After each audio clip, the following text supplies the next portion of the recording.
तो बाबा पर भी उनका कोई बाण काम नहीं किया, यह काम काम कर गया।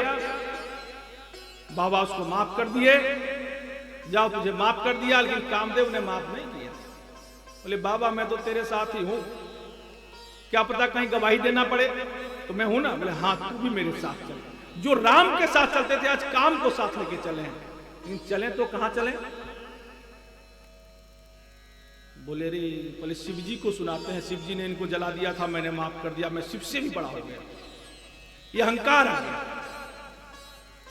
लेकिन शिव का नाम लिए तो भगवान का नाम किसी तरह से ले जाए वह ऊंचाई की ओर ही ले जाता है। जब शिव का नाम लिए तो सीधे कैलाश ऊंचाई की ओर ले गए,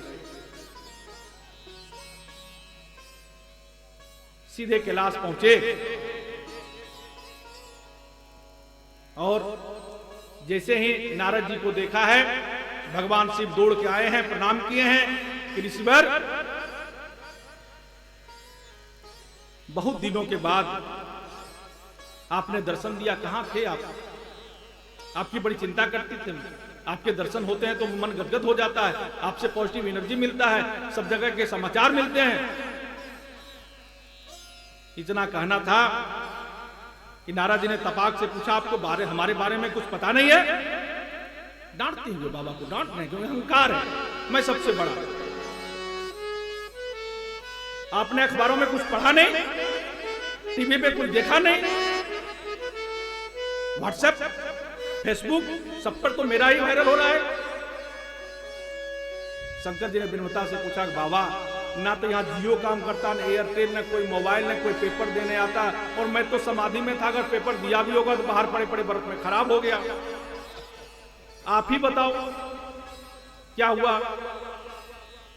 यहां तो ठंडा भी बहुत है, कोई आता जाता भी नहीं। बोले तुझको कुछ नहीं पता सिस्टम में क्या हो रहा है नहीं हो रहा है, खाली भांग और गांजा लेते रहते हो, पड़े रहते हो। जिसकी रोज पूजा करते थे आज किसी अहंकार, उसी को डांट रहे हैं। शंकर जी ने कहा क्या कोई खास बात हो गई? नारद जी जहां रामचरित सुनाते थे आज कामचरित सुनाने लगे हैं। अब आप देखिए नारद जी कामारी के सामने काम की चर्चा कर रहे हैं। जहां काम ही नष्ट हो जाता है वहां राम के जगह काम की चर्चा कर रहे हैं। शंकर जी के नेत्र बंद हो गए, परंतु मन ही मन सोच रहे हैं बाबा आज आपको क्या हो गया? ऋषि के मुख से, संतों के मुख से राम चर्चा, राम कथा ही ठीक लगता है, आप काम कथा कर रहे हो। बाबा मन ही मन रो रहे हैं कि हे प्रभु क्या लीला आपकी है, एक ऋषि को आप राम से काम की तरफ भेज दिया। नारद जी ने पूरी घटना विस्तार से सुना दी, कैसे कैसे कामदेव मेरे से समाधि खोलने की चेष्टा की, कितना सुंदर सुंदर अप्सराएं थी, कैसे कैसे नृत्य कर रहे थे, उनके हाथ कैसे थे, पैर कैसे थे, नक कैसे थे, मुख कैसा था, कान कैसा था, बाल कैसे थे।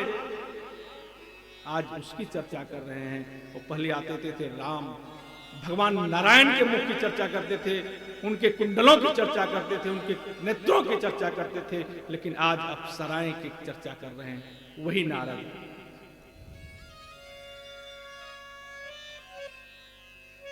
उनके गायन की चर्चा कर रहे हैं। बोले जब थक के चूर हो गया, समाधि जब नहीं खोल पाया, तो मैंने अपनी समाधि स्वयं खोली और कामदेव को माफ कर दिया। कामदेव बगल में ही था। बोले बाबा चिंता मत करो, मैं माफ करूंगा तभी तो होगा, अभी देखो आगे आगे क्या होता है, ऐसा तमाशा दिखाऊंगा कि तू भी याद करेगा। शंकर जी आंखों में आंसू आ गए। हे ऋषि, आज ऋषि मुख के कैसी भाषा सुन रहा हूं। सिर्फ सोच रहे थे कि आज नारद जी आ रहे हैं, राम कथा सुनाएंगे, और ये कैसे कीचड़ में फंसते जा रहे हैं। अरे कोई गृहस्थी के यहां कोई साधु जाता है तो गृहस्थी अपेक्षा करता है कि हमारा भगवान का कोई भजन, कोई कीर्तन, कोई कथा सुनाएगा, भगवत चर्चा करेगा, कुछ शास्त्रों की बात करेगा। लेकिन साधु भी जाके ही अगर जगत का बात करने लगे, जगदीश को छोड़कर, उसको कौन बचा सकता है? नारद जी कैसे कैसी बात कर रहे हैं, भोग वासना की चर्चा कर रहे हैं। नारद जी का अब तो यहां हो गया भैया, अब तो आगे चलें, सबको पता तो चले कि मैंने कामदेव को जीत लिया है। अब कैलाश में कोई सुनने वाला तो है नहीं, दो ही लोग तो हैं, शिव और पार्वती साथ ही सुन रहे हैं। पार्वती जी बेचारी प्रणाम कर रही हैं कि उनके गुरु हैं। नारद जी जब चलने लगे, शंकर जी ने कहा बाबा चाय पानी ले लो। बोले नहीं नहीं मेरे पास टाइम नहीं है भैया अभी। बोले प्रसाद तो ले लो। बोले नहीं नहीं मेरे पास टाइम नहीं है, क्योंकि अब वो उतावले हैं कि जाके सबको सुनाओ। भगवान ने, शिव जी ने पूछा कि इतने जाने की जरूरत क्या है। बोले मुझे थोड़ा जल्दी जाना है, तुमको पता नहीं आज सब जगह का चीफ गेस्ट मैं ही रहता हूँ, तो कामदेव को मैंने ही जीता है, एक स्वागत समारोह है मेरा, वहां जाना है।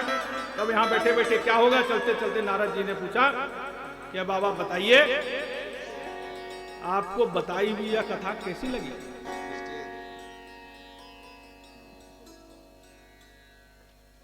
अब हम किसी से पूछे कि बताइए आपको कथा कैसी लगी, आप कहिए कि कथा ठीक था, लेकिन आगे कहीं मत कहिएगा महाराज बंद कर दो अब तो कथा करना।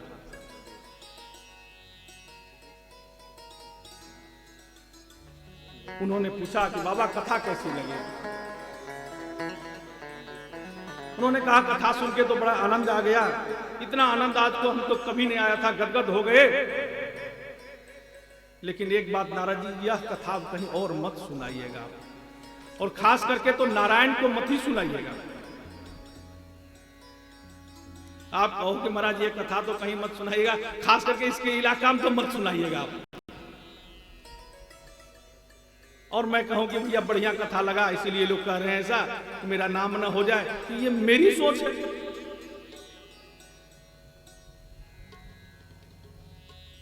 तो नारद जी ने कहा सबको सुनाइएगा, लेकिन नारायण को मत सुनाया। उनके आंख में आंसू आ गए। शंभुदीन उपदेश गीते नहीं नारद की सुहान, भरद्वाज कौतुक सुनमो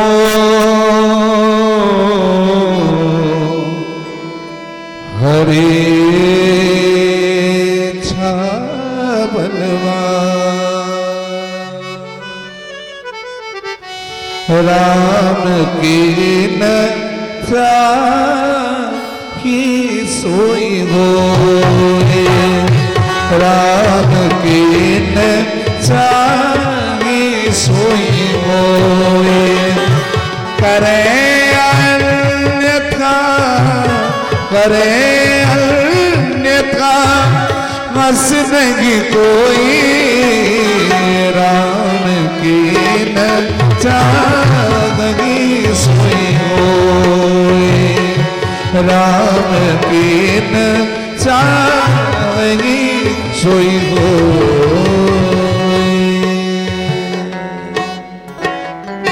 भगवान ने कैलाश में बहुत रोकने का प्रयास किया, लेकिन नारद जी नहीं रुके। बोले अब चलो नारायण को सुना के आता हूं, क्योंकि उनको पता चले कि भैया आप शिव शिव को जब तो नारद नारद जपो, क्योंकि शिव से बड़ा मैं हो गया भैया। बहुत रोके, बहुत मना किया कि भाई नारायण को मत सुनाना। बोले अच्छा, वो जान जाएंगे कि आपसे बड़े हम हो गए, इसलिए कथवा को सुनाने नहीं बोलते हैं। वहां से सीधा चले, फिर मन में अहंकार आया ना ना, जब तक बुलावा नहीं आएगा नारायण के यहाँ नहीं जाऊंगा, मेरी इतनी प्रतिष्ठा हो गई है, बिना बुलाए जाऊं। ब्रह्मलोक में गए, ब्रह्मा जी के पुत्र हैं, ब्रह्मलोक में कई दिन रहे, लेकिन छटपट छटपट फोन उठा के देखें, व्हाट्सएप चेक करें, मोबाइल चेक करें कि भाई फोन आया कि नहीं आया। भगवान के यहाँ से तो बुलावा आना चाहिए, मेरा सम्मान होना चाहिए। अहंकारी लोग अपना सम्मान ही खोजते हैं। देखो प्रेम देना सिखाता है और यह अहंकार छीनना सिखाता है।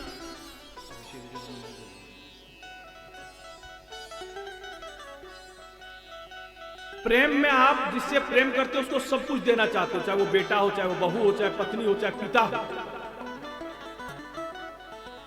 लेकिन यह अहंकार छीन के खुश होता है, प्रेम देकर खुश होता है। जिससे आपको इससे उसको आप कुछ नष्ट करा दो तो आपको कुछ खुशी होगी, लेकिन जिससे प्रेम है ना उससे देकर के खुश करते हैं। कुछ दिन ब्रह्मलोक में रहे हैं, कोई चिट्ठी पत्री नहीं आ रही है, कोई बुलावा नहीं आ रहा है नारायण के यहां से। कई भाई लगता है कि इनको खबर उबर नहीं हुआ, वो भी क्षीर सागर में सो रहे होंगे, पेपर पर नहीं पड़े, चलते हैं अपने ही कह के आते हैं। वहां से सीधा क्षीर सागर के लिए चले हैं। क्षीर सागर में नारद जी कभी इधर जा रहे हैं, कभी उधर जा रहे हैं। आज उन्हें भगवान क्षीर सागर में दिखाई नहीं दे रहे, क्योंकि बुद्धि है प्रभु के पास अहंकार लेके जा रहे हैं तो प्रभु का कभी दर्शन नहीं होगा। विनम्रता के साथ जाते तो दर्शन अवश्य होता। जब प्रभु कहीं दिखाई नहीं दिए तो पूरे क्षीर सागर में दौड़ दौड़ कर पुकारने लगे। आइए हम लोग श्रीमन नारायण नारायण को पुकारते हैं।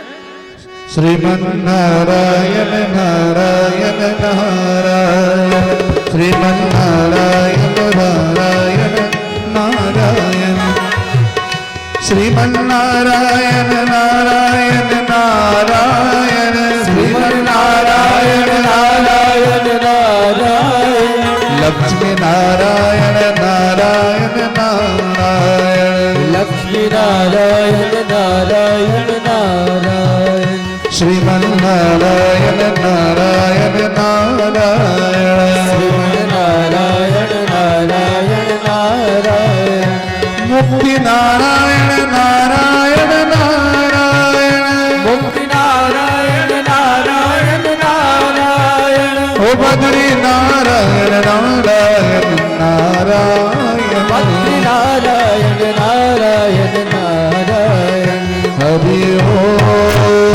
हरि ओम हरि ओम हरि ओम, श्रीमन नारायण नारायण नारायण, नारायण नारायण नारायण, लक्ष्मी नारायण नारायण नारायण, लक्ष्मी नारायण नारायण नारायण, श्रीमन नारायण नारायण नारायण, लक्ष्मी नारायण नारायण नारायण।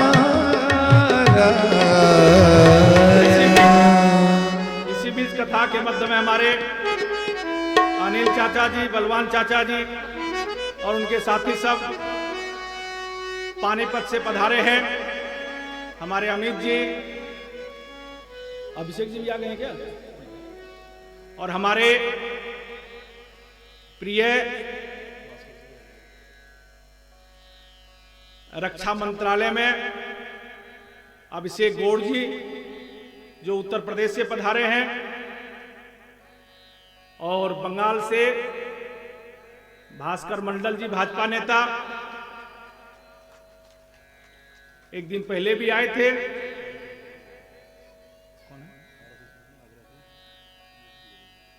और कामेश जी आगरा से जो आरएसएस से जुड़े हुए हैं, सभी का नमन वंदन अभिनंदन है। अब देखो नारायण के नाम का कितना फल है। नारायण का नाम लेना शुरू किया तो एक साथ कई मेहमान पधारे। सोचो अगर रोज नारायण का नाम लें तो कितना लाभ होगा।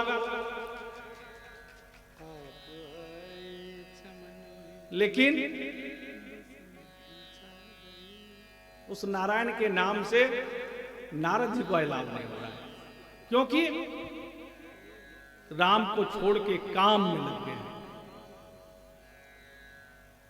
पूरे क्षीर सागर में नारायण नारायण शब्द का कीर्तन होने लगा। जैसे ही नारायण नारायण शब्द सुने एकदम नारायण हर्षित होकर बैठ गए। लक्ष्मी जी ने पूछा कि क्या हुआ? भगवान ने कहा, लक्ष्मी जी नारद जी आ रहे हैं। बोले उनका तो रोज आना जाना है यहाँ, उनके लिए रास्ता थोड़ा दिखाना है। प्रभु आप इतना चिंतित क्यों हो रहे हैं? भगवान बोले मुझे लाना पड़ेगा, क्योंकि अब वह मार्ग भूल गए हैं राम का, क्योंकि उनके मन में काम बस गया है। उन्हें आंखों से दिखाई नहीं दे रहा है। मदन अंध व्याकुल सब लोका, कामदेव व्यक्ति को अंधा कर देता है। यह विचार नहीं कर पाता है कि उससे मेरा संबंध क्या है, उसकी उम्र क्या है, जगह क्या है, क्योंकि अंधा कर देता है। इसलिए छोटे छोटे बच्चियों का भी बलात्कार हो जाता है। ऐसे संबंध जो पवित्र संबंध है, वैसे भी संबंध को लोग लज्जित कर देते हैं, क्योंकि कामदेव व्यक्ति को अंधा कर देता है, सोचने समझने देखने की क्षमता को नष्ट कर देता है। मदन अंध व्याकुल सब लोका, शरीर में दुर्गुण पैदा कर देता है, मनुष्य को मानसिक रूप से अंधा कर देता है। आंख तो है, शारीरिक रूप से चंचल कर देता है। भगवान को लगा कहीं नारद जी गिर न जाएं, प्रभु जानते हैं भक्त गिरा तो भगवान की महिमा बढ़ेगी। इसलिए भगवान को हम दौड़ कर आए हैं कि ऋषवर आइए आइए। भगवान हाथ पकड़ कर ला रहे हैं, और नारद जी का नियम था भगवान के चरणों में हाथ जोड़ कर बैठे, लेकिन आज चरणों में नहीं बैठे हैं। आज तो बराबरी के नाते आया हूं, क्योंकि नारद जी के मन में आ गया कोई मैं छोटा थोड़ू है कि आपके नीचे बैठूंगा। मैंने काम, क्रोध, लोभ सबको जीत लिया है। तेरे और मेरे में क्या अंतर? भगवान भी तो ही है कि उन्होंने सबको जीत रखा है। नारद जी के मैंने भी काम को जीता, क्रोध लोभ से तो मैं ऐसे ही जीता हुआ था, और मैं काम को जीत लिया, तो आपसे कम क्या हूं? छोटा तो हूं नहीं।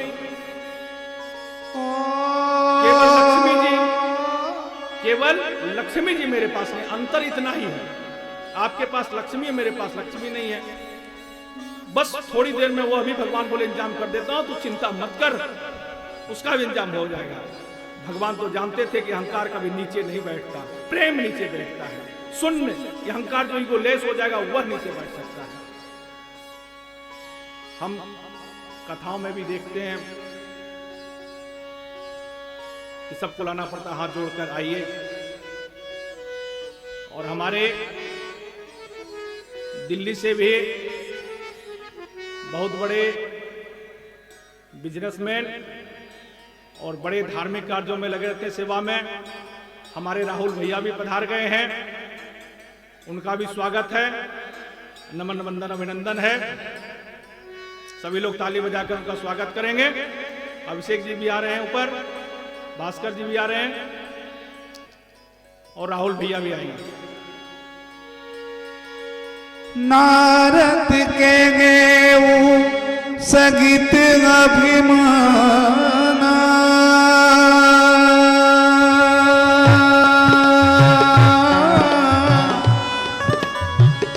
नारद के गेऊ सगित अभिमाना, कृपा तुम्हारी सकल भगवाना। राम सिया राम जय जय राम, राम सिया राम जय जय राम।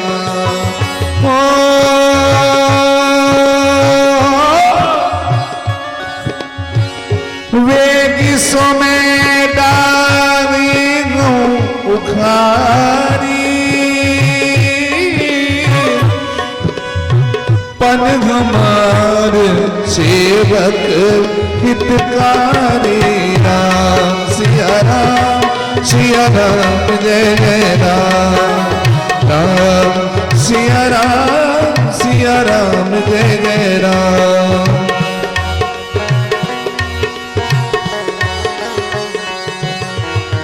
तब नारद हरि पद सिर नाए, तब नारद हरि पद सिर नाए।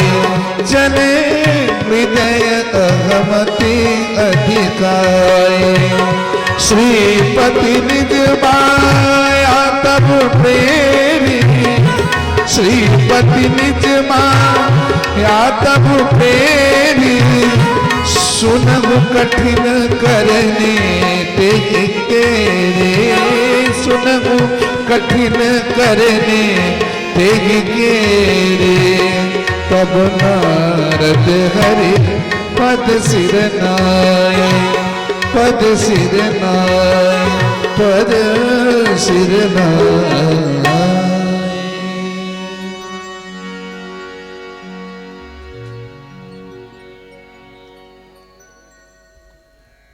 आज भगवान स्वयं नारायण को हाथ पकड़ के ला रहे हैं, लेकिन आज चरण भगवान के नहीं पकड़े हैं, गले मिले हैं। जब तो बराबर क्यों में आपने काम क्रोध लोभ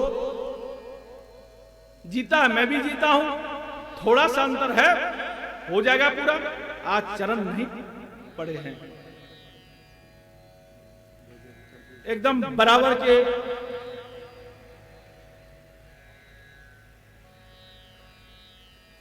एकदम बराबर का आसन भगवान ने भी दिया है। आज पैरों के तरफ नहीं, सिर के तरफ आके बैठ रहे हैं।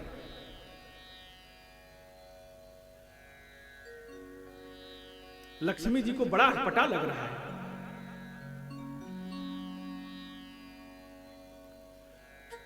और लक्ष्मी जी ने इशारा किया, भगवान क्या हो रहा है? नारद जी आते थे, चरणों में बैठते थे, आज आपके बराबर बैठ रहे हैं। आते थे, आपको प्रणाम करते थे, आज गले मिल रहे हैं। भगवान ने हंसकर कहा कि मुनिवर, बहुत दिनों के बाद आपने दर्शन दिए हैं, बहुत दिन के बाद आप इधर आए हैं।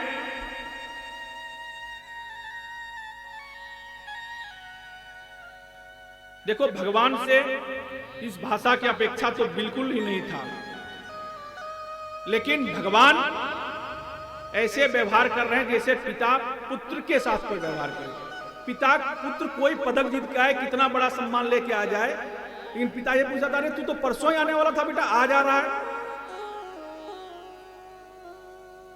तो भगवान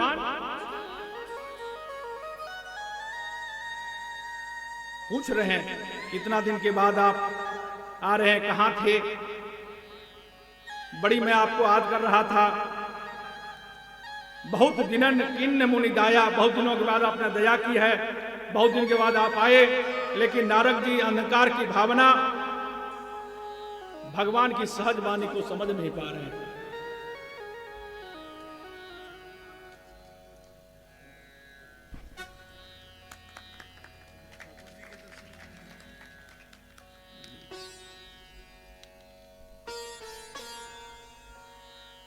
लेकिन भगवान के वाणी को समझ नहीं पा रहे हैं कि हमारा इतना प्रतिष्ठा हो गया है, इतना हमारा नाम हो गया है, इसलिए भगवान भी लगता है आज हमको आदर कर रहे हैं। मुफ्त में कोई थोड़ा नहीं कर रहे हैं। जैसे कहा, बहुत दिन के बाद आए, नारद जी ने कहा, आपको कुछ होश हवास है या नहीं? क्षीर सागर में ससुराल में पड़े रहते हो, दिन रात चैन की बंसी बजा रहे हो, आपको मालूम है कि दुनिया में क्या घटी है, क्या घट रही है, क्या चल रही है? भगवान ने पूछा, बताओ तो सही, क्या चल रहा है, क्या घटना घटित हुई? तो रामचरित नहीं काम चरित नारद सब भाषे, यद्यपि प्रथम बरज शिव राखे। शंकर जी ने जिस चर्चा से मना किया था,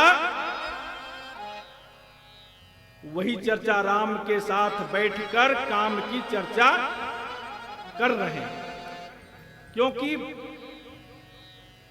राम को भूल के काम को गा रहे, काम चरित नारद सब भाषे। देखो भैया, जो भीतर होगा वही बाहर निकलेगा। ओठों के जो बाहर है वो हृदय के अटैची में भरा हुआ है। अगर दिन भर रोक भी लोगे तो रात में सपन में बड़बड़ाओगे, जो अंदर है वही बाहर निकलेगा। पूरी कामचरित जो कैलाश में सुनाया था, वैसा का वैसा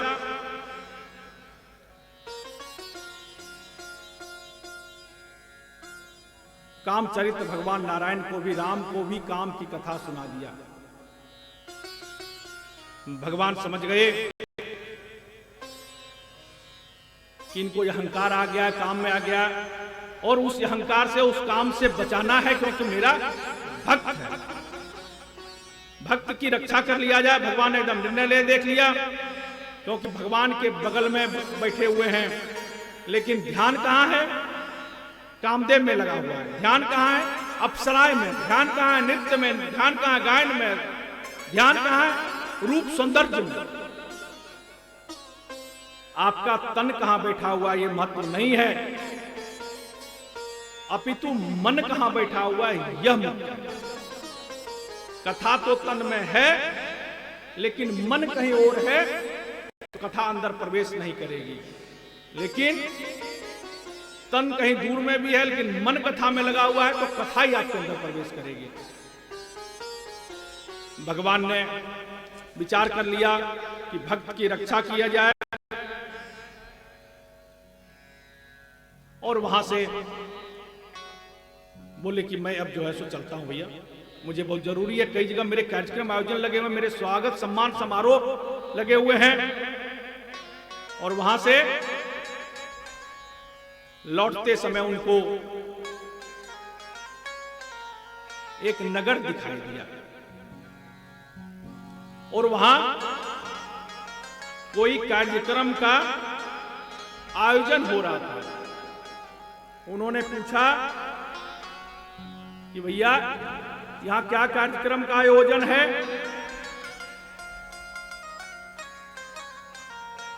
ये कौन शहर है? जब गए थे तो वो शहर नहीं था, आते समय भगवान ने एक शहर बसा दिया, निर्माण कर दिया। बोले यहां के राजा शिलनिधि है, बहुत सुंदर नगर है, बहुत सुंदर नागरिक हैं। बाहर एक बहुत विशाल मंडप बना हुआ था, तो उस लोगों ने बता दिया कि यहां के राजा शिलनिधि हैं, और उनकी बिटिया का विवाह है, स्वयंवर है, उसी का यह मंडप बना हुआ है। लेकिन उन्हें यह नहीं पता कि मैं जब जा रहा था तो यहां कोई घर नहीं था, यहां कोई मकान नहीं था, यहां कोई नगर नहीं था, यहां कोई राजा नहीं था। लेकिन यह अहंकार और कामुक व्यक्तियों का नियम है कि वो शुभ में भी अशुभ देखते हैं, अशुभ में भी शुभ देखते हैं, कुरूपता में सौंदर्य देखते हैं और सौंदर्यता में भी कुरूप देखते हैं। ये इतने बड़े पंडाल, सुंदर टेंट लगा हुआ है। किसी ने कहा कि राजा का बिटिया है विश्वमोहिनी, आज उनका स्वयंवर है, उसी की तैयारी चल रही है, और उनके हृदय में काम बैठा हुआ था, वो बाहर कहीं देख नहीं पा रहे थे।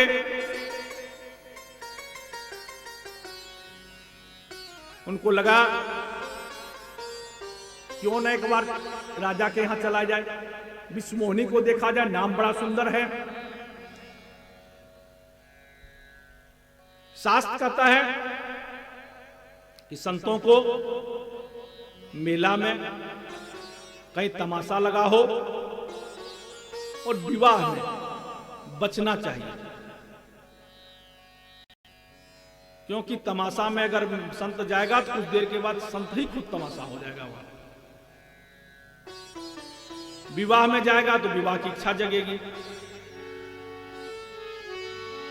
इसीलिए 3 जगह वर्जित कहा गया है कि विवाह में जाना ही पड़ता है, भक्तों के यहां जाना ही पड़ता है सबको, लेकिन कहा कि जितना हो सके बचना चाहिए। इनको विश्वमोहिनी देखने की इच्छा हो गई। मोहन को छोड़कर नारद जी अब मोहिनी की ओर जा रहे हैं। हो मुनि का पीती नगर ते गया,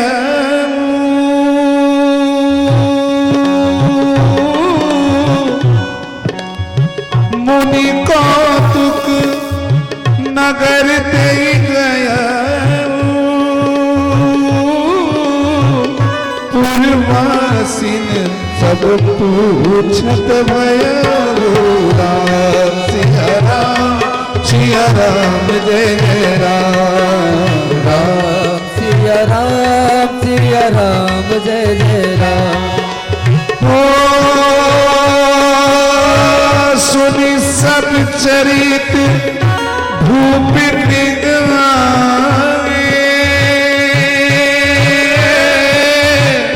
करि पूजा नृप मुनि बैठाए राम सिया राम जय जय राम राम सिया राम जय जय राम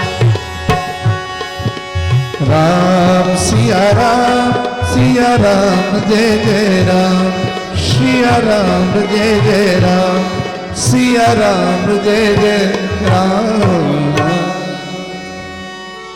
आज उनको विवाह देखने की इच्छा हुई, शील निधि के यहाँ पधारे हैं, जैसे गए इनका चरण धोया है, चरणामृत पाया है और कहा बाबा बाबा आपने बड़ी कृपा की हमारे घर पर आए और जैसा हमारा बिटिया का हाथ देखो ना। बोले यही तो देखने की इच्छा थी, इसीलिए तो आए थे यहाँ मंडप में, और काम क्या था मेरा। जैसे बिटिया कहा बोले हाँ लाओ, मेरे से बड़ा ज्योतिष कौन है इस धरती पर, नारद से बड़ा ज्योतिषाचार्य कौन। फिर कम से कम पहले हाथ तो छू, जब काम जगती है ना। तो मोहन को छोड़ के आज मोहनी की तरफ चल दिए हैं, और जैसे ही बिटिया को बुलाया कि इतने सुंदर, और जैसे ही बाबा देखते देखते रह गए। सिलिंदर ने बाबा बाबा क्या हुआ, और अपनी बिटिया का हाथ बाबा के हाथ में रखा है। बाबा ने देखा उसमें लिखा हुआ था कि इनका विवाह उसी से होगा जो पूरे तीनों लोक का मालिक होगा, जो सबका पालन करने वाला होगा, जिसका नाम लेने से ही सबका कल्याण हो जाएगा, और उसका नाम तीनों लोकों में ख्याति प्राप्त होगा। चारों वेद पुराण अष्टदश सब उसके नाम को गाते होंगे, उन्हीं से इसका विवाह होगा। लेकिन तनी चूक हो गई, उन्होंने देख लिया कि इनसे जो विवाह करेगा वो ऐसा हो जाएगा, इनका विवाह ऐसे लोगों से होगा, लेकिन उन्होंने देख लिया इनसे जो विवाह करेगा ऐसा हो जाएगा। उसने कहा बस यही तो कमी थी, मैं भी अब नारायण हो जाऊंगा, साक्षात नारायण मैं भी हो जाऊंगा। काम क्रोध लोभ जीत ही लिया, लक्ष्मी की कमी थी मुझे मिल गई। लेकिन भैया बाबा से विवाह कौन करेगा, ये इतने बड़े बड़े दाढ़ी, ये तो बड़ा समस्या है, कौन करेगा विवाह। चैम्बर में मैं बैठ भी गया तो प्रणाम करेगी बिटिया आके कि बाबा आप बड़ी दंड पधारे, सबसे पहले आपका आशीर्वाद लेता हूं। क्या करें। बोले चलो भगवान से बढ़िया शरीर मांग लेते हैं, बढ़िया मुख मांग लेते हैं, क्योंकि ये काम जो है बड़े बड़े ऋषि मुनियों को व्याकुल कर देती है। मैंने कहा था सबसे बचा जा सकता है क्रोध से, लोभ से, काम से बचने का अहंकार कोई न करे। विवाह की इच्छा नारद जी को हुआ, बाबा बोले और देखिए। बाबा कहे नहीं भैया सिमर का टाइम हो जाए, मुझसे रूप लेकर। बोले नहीं मैं आता हूँ। दक्षिणा ले लो बाबा। बोले नहीं बाद में। बोले दक्षिणा क्या लूंगा, तो तेरा दामादी बनने जा रहा हूं तो पूरा शहर ही लूंगा मैं। हाँ दक्षिणा फेरा में क्यों बोले, तो पता कर लिया था एक ही बिटिया है। अब जल्दी में नारायण नगर बसाए थे तो कितना बिटिया करते, एक ही से काम चलाना था। बोले क्या करें। बोले भगवान का ही रूप मांग लेते हैं। अति सुंदर सुचि सुखद सुशीला, ये अति सुंदर है, सुखद है, सुशील है, क्यों न भगवान का ही रूप मांग लिया जाए। हरिसन मांगो सुंदरताई सिया राम जय सिया राम, कोई जात के गिरुअति भाई। हरिसन मांगो सुंदरताई कोई जात गरुअति भाई। मोरे गीत हरि समन को, मोरे गीत हरि समन को, यही अवसर सगाए सोई हो। बहुविधि विनय कीर्तित ही काला, बहुविधि विनय कीर्तित ही काला। प्रगटे प्रभु कौत की कृपाला, प्रगटे प्रभु कौत की कृपाला। प्रभु विलोक मुनि नयन चुराने वही काज किया। प्रभु विलोक मुनि नयन चुराने वही काज किए दर्शाने। आपन रूप देख प्रभु मोही,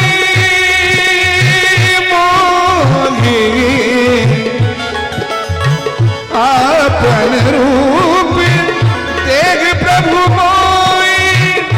आदि भवती नहीं पावो मोही, जेहि विधिनाथ होई तुमोरा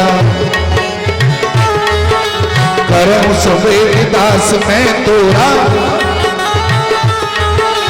निज माया बल देख विशाला ये हंसी बोले दीन दयाला ये हंसी बोले दीन दयाला ये हंसी बोले दीन दयाला। बोले भैया आज तक मैंने भगवान से कुछ मांगा नहीं है और भगवान के जैसा दूसरा मेरा हित रक्षक भी कोई नहीं है। नारद जी सोचे कि चलो भगवान की ओर चलते हैं। इसलिए ने कहा बाबा रुको रुको संबर होने वाला है, बिटिया को आशीर्वाद देते जाओ। नारद जी बोले मुझे जाना है। अब क्या है जब काम सताएगा तो शील निधि को छोड़ के अशील निधि में तो जाना ही है। बाबा शील निधि को छोड़ दिए हैं, उधर भगवान को छोड़ दिया, इधर शील निधि को छोड़ दिया, शील निधि की ओर चल दिए हैं। कामुकता जब आपको पकड़ लेगी ना तो नारद जैसे लोग न बच पाएंगे, नारद जैसे ऋषि ने बच पाए। नारद जी जैसे ही बाहर निकले नगर में खेतों में कुछ किसान काम कर रहे थे, पहचान के दौड़कर आए। नारद जी ने कहा बाबा कोई भजन सुनाओ। नारद जी को भगवान का नाम लेने से बीना का तार कस देते थे और नारायण नारायण सुनाने लगते थे। नारद जी एकदम क्रोध में आ गए, बोले भजन क्या होता है, अपना काम करो। पीछे पीछे दौड़ते रहता है। नारद जी ने कहा भजन की बात मत करो, फिर मैं क्या करूं? बोले वह लड़की मुझे मिलनी चाहिए, बस एक ही लक्ष्य है मेरा। लड़की हम कैसे लग सकते हैं? किसान ने कहा लड़की, हमारी लड़की से विवाह करिएगा। बोले कुछ भी करो मुझे शादी करनी है। लोग को लगा कि बाबा पगला गए लगता है। जो बाबा जिसके घर में जाते थे उसको बेटा को बेरंग बना देते थे, उसी कारण से दक्ष ने श्राप दे दिया और आज केवल विवाह की बात कर रहे हैं। किसान मिला कराओ, उससे विवाह कराओ। देखो विवाह सबको रुलाता है, जिनका हो गया उनको भी रुलाता है, जिनका नहीं हुआ है उनको भी रुलाता है। रोते दोनों हैं, एक दिन में रोता है, दूसरे रात में रोता है। जिनका हो गया वो दिन भर रोते हैं, जिनका नहीं हुआ वो रात में रोते हैं। अंतर इतना है, साधु का लड्डू जो खाया वो भी पछताया और जो ना खाया वो भी पछताया। लोग कहते हैं खा के ही पछता लिया जा भाई, जब पछताना है तो।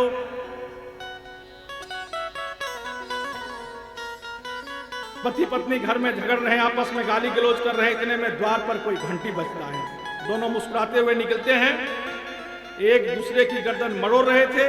पता नहीं इस समय बिजली का करंट कहां से आया, एकदम पति पत्नी गिरगिट की तरह आई आई आई आई। अभी दोनों पति पत्नी एक दूसरे से लड़ रहे हैं, लेकिन कोई गेस्ट आ जाए तो दोनों ऐसा गिरगिट की तरह रंग बदलते हैं कि एक में कहानी पढ़ रहा था मुल्ला नसरुद्दीन का। मुल्ला नसरुद्दीन का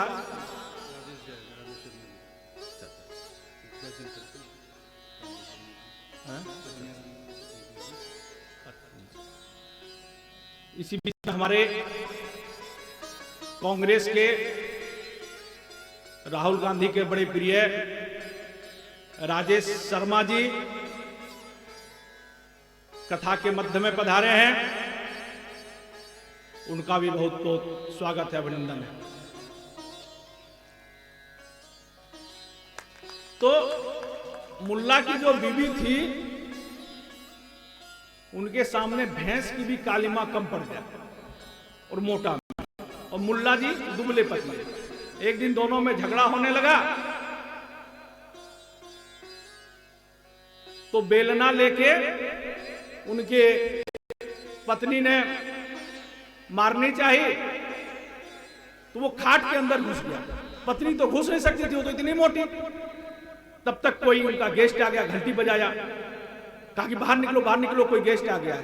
बोले ना अब तो नहीं निकलूंगा। पावरफुल कौन बताओ, सॉरी बोलो। अब कोई गेस्ट आ गया है तो क्या करे, कौन जाने झगड़ा हो रहा है भैया। कहा सॉरी। बोले ऐसे नहीं, ना करो तब निकलूंगा बाहर, नहीं तो नहीं निकलूंगा, जाने दो, मैं तो अंदर ही रहूंगा। तो नाक भी रगड़वाया।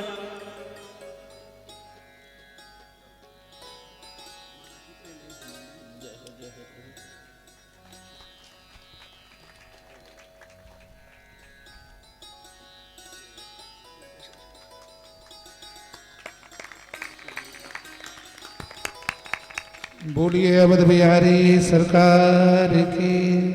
जय।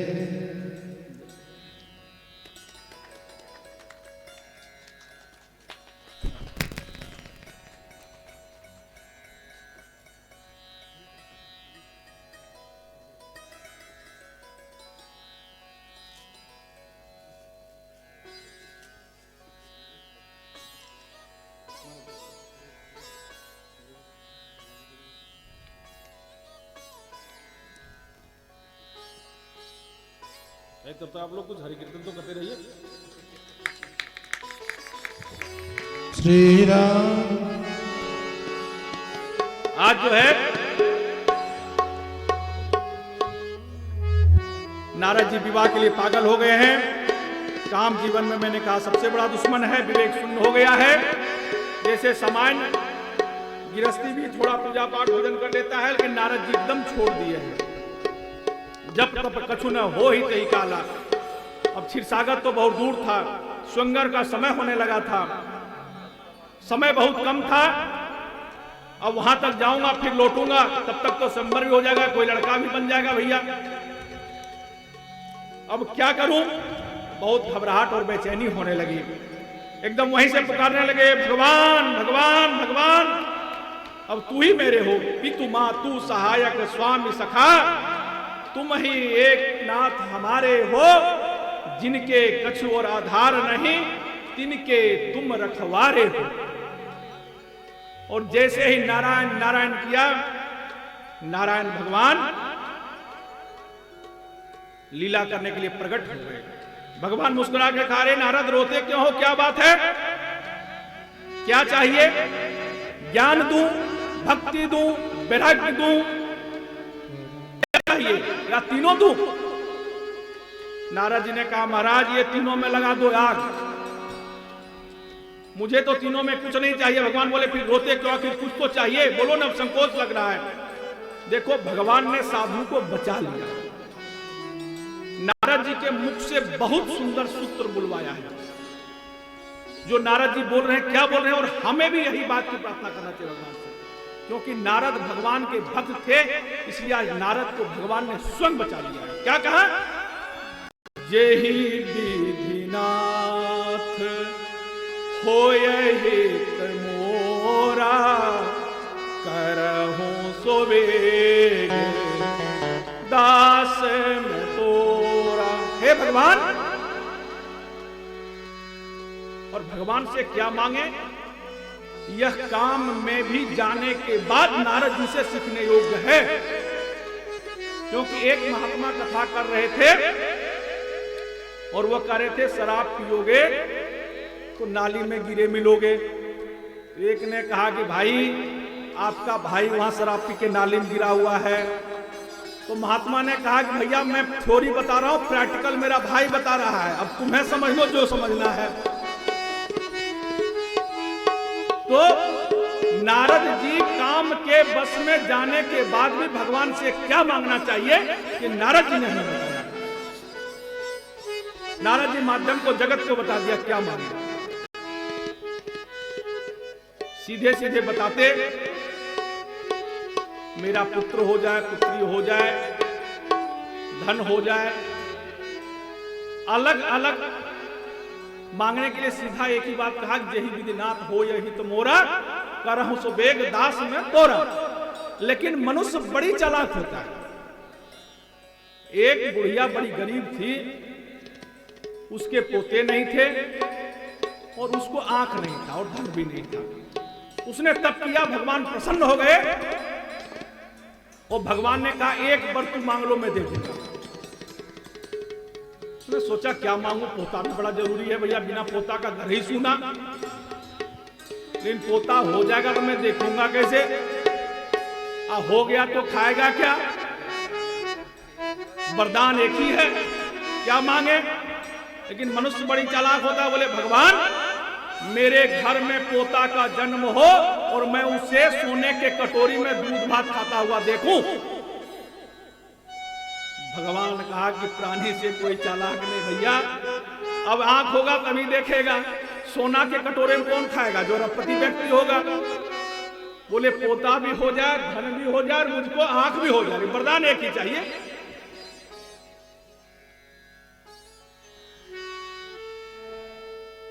तो नारद जी ने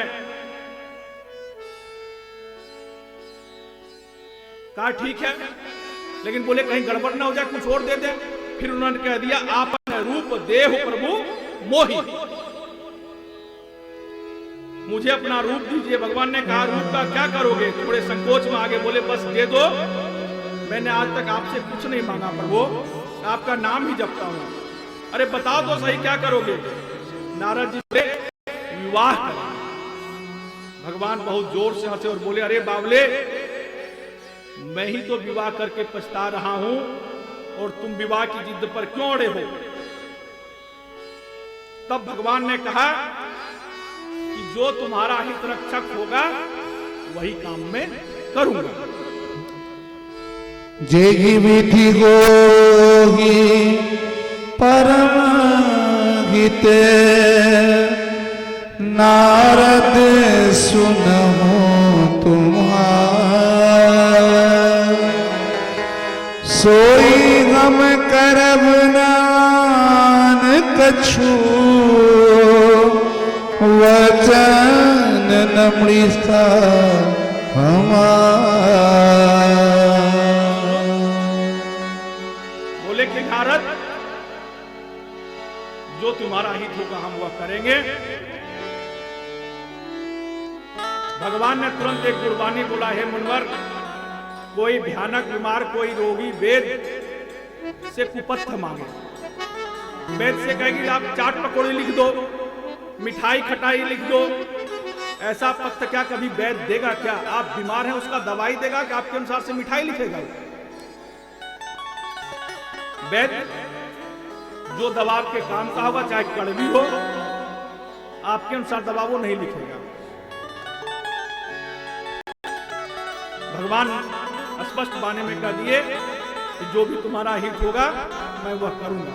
नारद जी शरीर से तो भगवान के निकट हैं, लेकिन मानसिक रूप से स्वयंवर में प्रवेश कर गए। जहाँ स्वयंवर वही बना गया, वहां सारी लीलाओं की कल्पनाओं में डूब रहे हैं। वो स्वयंवर की भूमि है, ऐसा आसन पर बैठा हूं, विष्णु माला लेकर आ रही है, वह आकर मेरे सामने खड़ी है, उसने अपने हाथों से बरमाला मेरे कंठ में माला डाल दी है।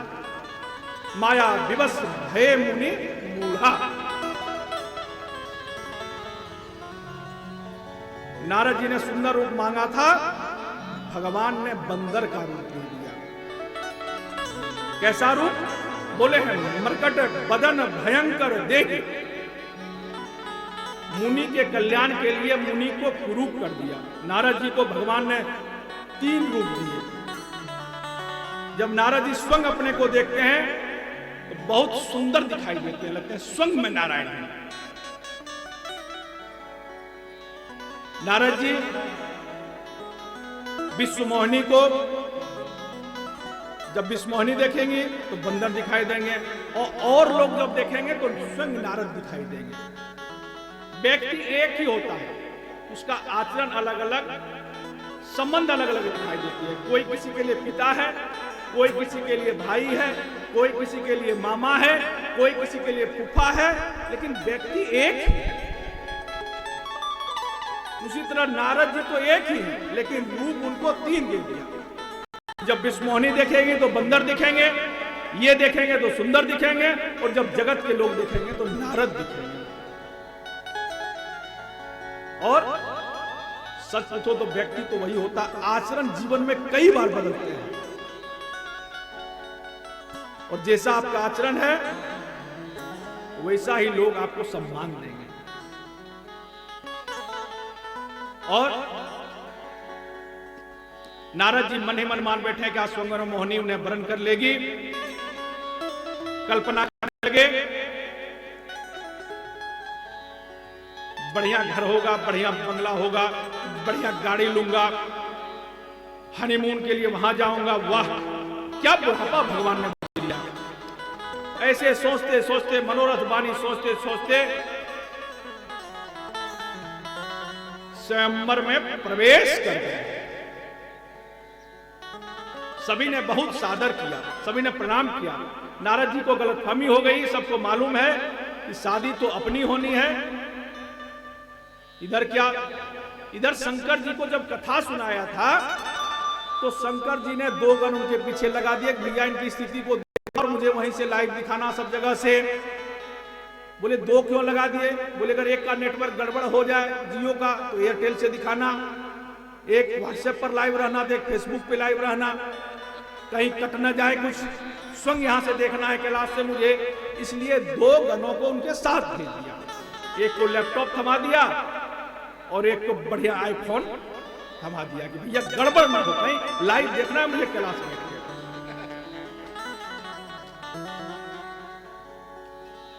यहां नारद जी विवाह के लिए सुंदर रूप लेकर बैठे हैं। भगवान के शिव के दोनों गण उनके आजू बाजू में बैठ गए हैं। जब वहां पधारे उनको लगा कि कन्या दाहिने की तरफ से ही गुजरेगी तो यहीं बैठ लिया जाएगा, सोमवार उधर घूमना नहीं पड़ेगा, विष्णु को थक जाएगी बेचारी, तो सबसे पहले ही बैठ लिया कि इधर से आना। उन्होंने पता कर लिया कि भाई किधर से आएंगी विष्णु जी, बोले इधर से आएंगी, तो बोले यही सोफा पर मेरा लगाओ। नारद जी थे वहीं लग गया। उसके बगल में दोनों गण बैठ गए, रहे कहां दुई रुद्र गण, ते जानहि सब भे, विप्र भेष देखत फिरहि, परम कौतुकी। यहां यह भी दोष रहा कि दूसरे को फजीहत को देखने के लिए व्यक्ति कितने दूर से अपने गणों को भेजता है। देखिए बाबा जान रहे बाबा फजीहत होगा, लेकिन तब भी देखना चाहते हैं बाबा, गण को भेज दिए। और हमारे भी जीवन में ये होता है, किसी का फजीहत होना है तो हम भी कहते हैं खबर बताना, क्या हुआ कि नहीं हुआ बेटा, कुछ किया कि नहीं, उसका बेइज्जती किया कि नहीं किया, गाली गलौज किया कि नहीं किया। हम भी यहाँ से फोन करते रहते हैं। और बाबा भी ने भी 2 गण भेज दिया है, इनका फजीहत होगा तो मैं यहाँ से देखूंगा।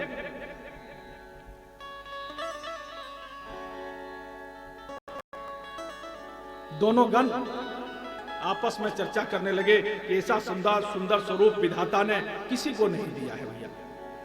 इनके तरफ देख के ये इधर देख रहे हैं, ये इधर देख रहे हैं। हमने तो दुनिया में अनेक स्वयंवरों में समारोह में जाता रहता हूं, मेरा तो निमंत्रण, ब्राह्मण आदमी हूं, जाना आना लगा रहता है। इतने बड़े बड़े सुंदर लोग देखे, इतने सुंदर रूप तो हमने कभी नहीं देखा। मैं तो कई बार देवताओं देवियों के वाला में भी गया है। दोनों आपस में चर्चा कर रहे हैं। नारद जी जैसे सुने, अपना कॉलर उलर बढ़िया किया थोड़ा, तो वाह वाह भगवान ने अपना रूप मुझे दे दिया है, इतना सुंदर। उन्होंने कहा भैया इतना सुंदर मैं ही हूं, सबसे परम सुंदर हूं। स्वयं की प्रक्रिया प्रारंभ हो रही है। नगाड़े पर सेवकों ने चोट लगाई, मंगल ध्वनि हुई, स्वयंवर की घोषणा हुई, पूरे मंडप में हलचल होने लगा। नारद जी अपनी पंक्ति के बिल्कुल किनारे वाली सीट पर बैठे हैं। सोचने लगे अगर इस भीड़ में पता नहीं दिखाई दूं तो कन्या जैसे ही देखेगी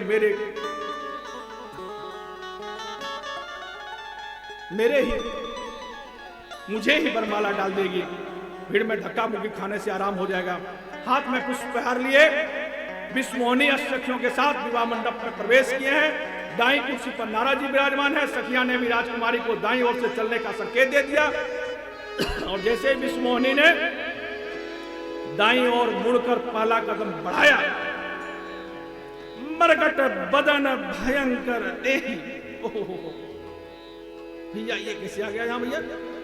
नाक सिकुड़ाते हुए विष्णुमोहनी ने भयानक बंदर बैठा हुआ राजकुमार जी एकदम क्रोध में सोचा, जब पहले ही आसन पर बंदर है तो अंत में कौन होगा? इतना बड़ा अपशगुन पहले ही हो गया। और यह सोचकर उस पंक्ति की ओर गई नहीं, पूरी की पूरी पंक्ति छोड़ दिया। नारद जी को बेचैनी होने लगी, लगता है जब देखे नहीं नारद जी करने लगे कि भाई थोड़ा इधर ध्यान तो दे, खांसने लगे। लेकिन बंदर का मठारे बंदर की खोखो खोखो आवाज आवे और चिढ़ होने लगा उनको। पुनि पुनि पुनि उकसई अकुलाई, देखी दसागर धन मुस्काए।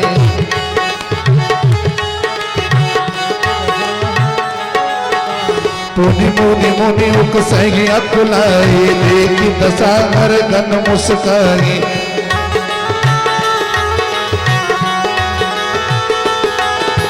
हरि नृप तनु तय गयऊ कृपाला, हरि नृप तनु तय गयऊ कृपाला। कुंवरी घर से मेले उदय माला, कुंवरी घर से मेले उदय काला। दुल्हन ले गए लक्ष्य निवासा, नृप समाज सब भयऊ निराशा।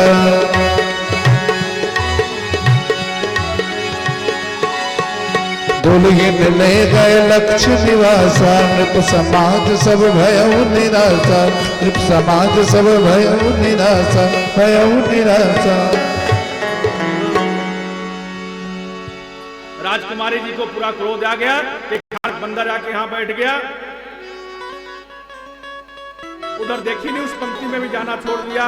बाबा की खोखो की आवाज हुई, पुनी पुनी मुनि उक सही अकुलाही, अकुलाने लगे भैया इधर क्यों नहीं आ रहे हो।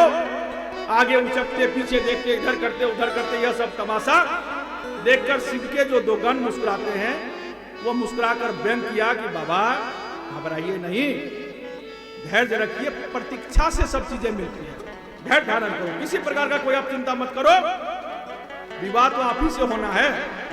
आप जैसा दूसरा कोई सुंदर यहाँ है ही नहीं, पूरी सभा में नहीं है। लगता है राजकुमारी जी आपको देख नहीं पाई क्या बाबा? हमको भी ऐसा लगता है, ध्यान नहीं पड़ा है, ध्यान पड़ेगा तो आएंगे। चलो लेकिन अब की बार तो आएंगे, माला तो उनके हाथ में, ये माला तो मेरे ही गले में डालेगा। लेकिन गणों के व्यंग को नारद जी समझ नहीं पा रहे हैं। माया विवश भय मुनि मूढ़ा। देखो यहां भगवान ने भक्त और भक्ति की रक्षा किया, तो नारद जी ने तो भक्त हैं और विश्वमोहिनी प्रभु की माया है। यहां माया ने जैसे ही नारद जी को देखा, मुंह फेर कर चली गई। इतना ही नहीं, फिर आगे उस पंक्ति में आई नहीं, इस पंक्ति की ओर मुड़कर देखा भी नहीं, क्योंकि भगवान के भक्त के पास माया जा भी नहीं सकती। और नारद भगवान के भक्त हैं, इसलिए विश्वमोहिनी नारद के पास जा नहीं सकती, इसीलिए रास्ता बदल लेते हैं।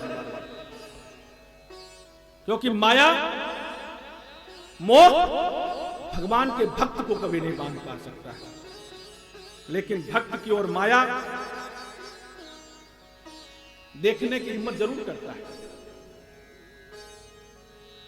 उसी बीच में भगवान नारायण राजकुमार के भेष में विराजमान थे, और जैसे ही विश्वमोहिनी जी ने नारायण को देखा, मंच पे जाके विश्वमोहिनी जी ने उनके गले में हाथ डाल दिया, पूरी गड़गड़ाहट होने लगी तालियों को। बोलिए लक्ष्मी नारायण भगवान की जय। सारे मंडप में जय जयकार होने लगा। इधर नारद जी ने देखा, विवाह तो किसी और का हो गया। नारद जी की तो यह दशा हो गई मानो किसी लोभी के हाथ से धन की गांठ छूट जाए। नारद जी का पसीना पसीना हो गया। यह क्या हुआ? नारद जी ने बहुत दुखी थे। उसी क्षण शंकर जी के गणों ने जोर कर हंसकर व्यंग कर दिया, अरे बाबा विवाह करने आए थे, पहले जाकर अपनी सूरत तो देख लो। गणों की वाणी नारद जी को क्रोधाग्नि और ज्यादा भड़का दिया। क्रोध वेश में आकर नारद जी ने दोनों गणों को श्राप दे दिया कि तुम्हारी ये हिम्मत कि तुम दूसरों को शीशो दिखाते हो, जाओ तुम भयानक राक्षस बनोगे। किसी के दुख को देखकर जो हंसता है वो अंततः राक्षस ही बनता है। यहां राक्षस बनने का सूत्र देखिए। कल भगवान विष्णु के पार्षद जय और विजय को श्राप मिला था, अभी थोड़ा देर पहले हमने कथा सुना। और यहां भगवान शिव के पार्षद भी राक्षस बने हैं। जो दूसरों के पतन पे, दूसरों के दुख पर हंसता है, जो दूसरों को फजीहत देखना चाहता है, दिखाना चाहता है, वह अंततः राक्षस ही होगा।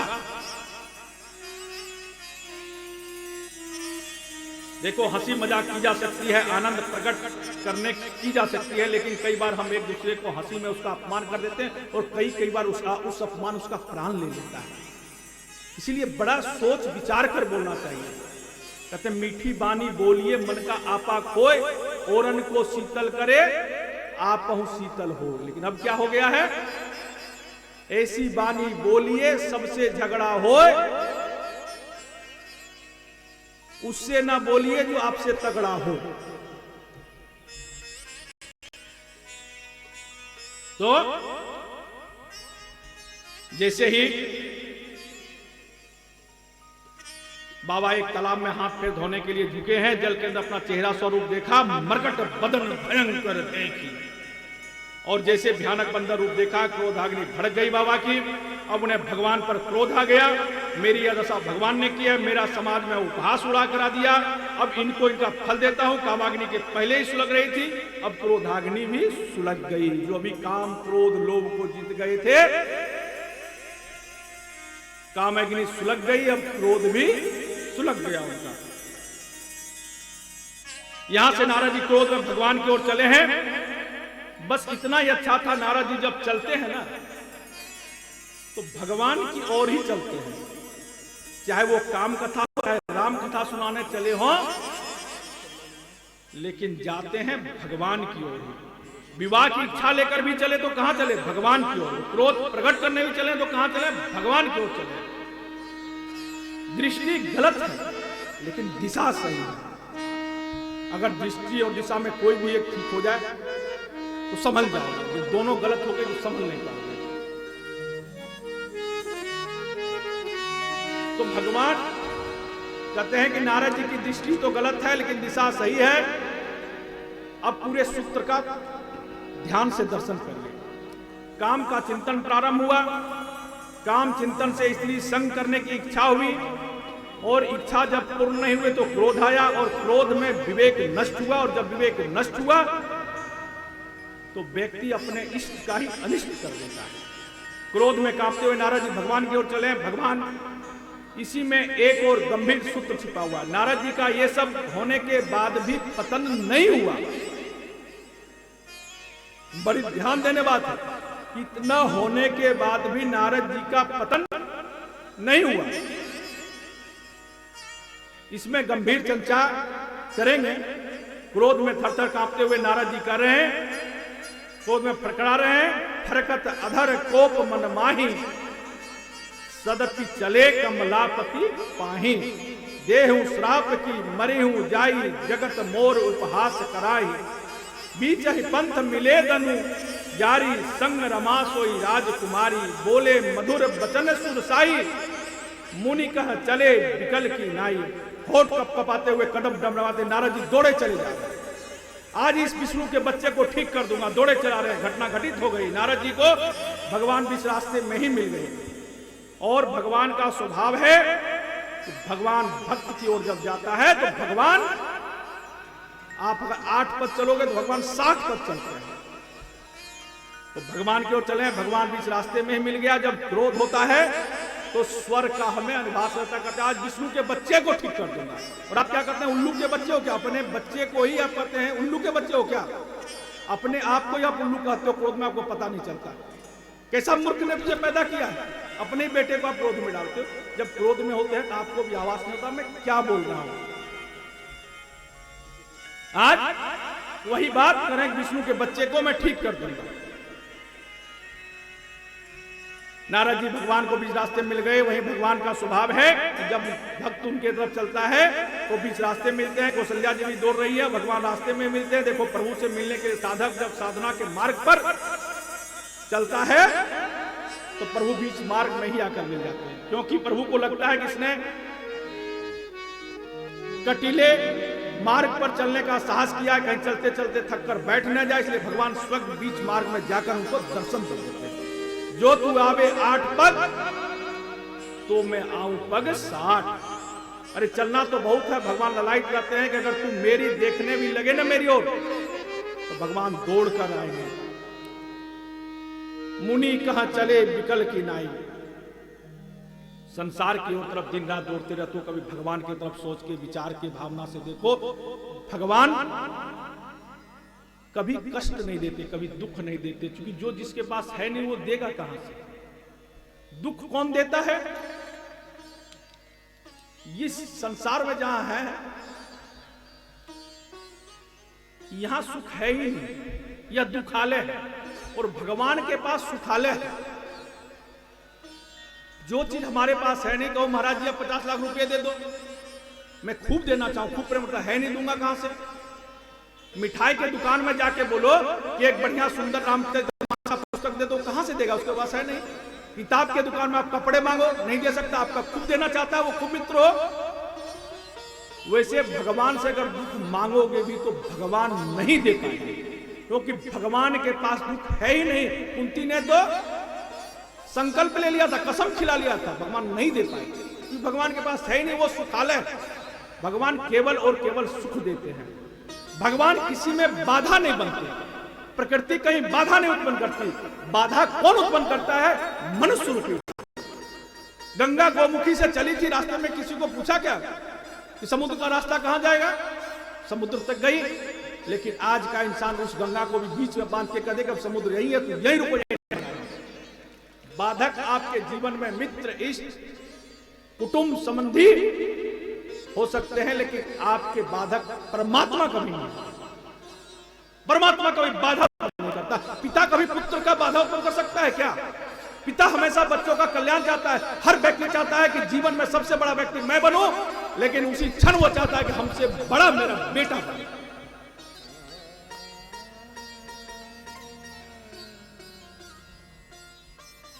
मुनि कहां चले बिकल की नाय, बिकल की तरह चले। कितना शब्द अच्छा है, बिकल। और बीच में प्रभु की वाणी है, लक्ष्मी जी के साथ वही राजकुमारी विश्वमोहिनी जी बैठे हैं। बैठे देखा, देखते देखते नारद जी को भड़क गए, एकदम आग बबूला हो गए। भगवान से बोले इतना बड़ा धोखा, वो अभी मेरे साथ में सदा आपके जगत में गुणगान किया है, सारे संसार में मैंने आपकी कथा सुनाई है, महिमा सुनाई, आपके गुणगान करता हूं, और इतना बड़ा पुरस्कार आपने मुझे दे दिया, सारे जगत में मेरा उपहास करा दिया। मैंने सदा छुपा कर रखा था, तुम जैसा धोखेबाज कोई नहीं है। तुम परम स्वतंत्र हो गए हो, तुमको कोई रोक टोक करने वाला नहीं है। तुम्हें सदा सबको धोखा दिया है। समुद्र मंथन में तुमने 20 बाबा को पिला दिया और धोखे से सब अमृत देवताओं को पिला दिया। ये सब बात मैं छुपाए हुए रखा था। बेचारे दानवों को तुमने मदिरा पिला दिया। लक्ष्मी जी जब कौस्तुभमणि निकली तो तुम स्वयं लेकर चले गए। आज मेरे साथ भी तू नहीं चुके। नारद जी गालियां देते जा रहे हैं, लाल पीले होते जा रहे हैं। लक्ष्मी ने धीरे से कहा, भगवान बाबा को रोकिए, गाली दे रहे हैं और आप हंस रहे हैं। भगवान ने कहा, लक्ष्मी जी चिंता मत कीजिए, बाबा जी विवाह का अधूरी रस्म पूरा कर रहे हैं। विवाह बिना गाली का पूर्ण नहीं होता है, और आपके हमारे ससुराल में किसी ने गाली नहीं दिया, यह जिम्मेदारी बाबा को है। लक्ष्मी जी बोले कि महाराज क्या मतलब? बोले विवाह में गालियां दी जाती है, विवाह बिना गाली का नीरस माना जाता है, वहां नहीं दिए तो बाबा का यह सब कार्यक्रम का भार आपके पिताजी ने दे रखा है। बाबा पूरी 108 माला की गाली भगवान को समर्पित कर दिया और भगवान मुस्कुरा रहे हैं। तब नारद जी कहा, तुम मुस्कुरा रहे हो, सुनाई नहीं दे रहा तुझे क्या? कान खराब हो गया तेरा?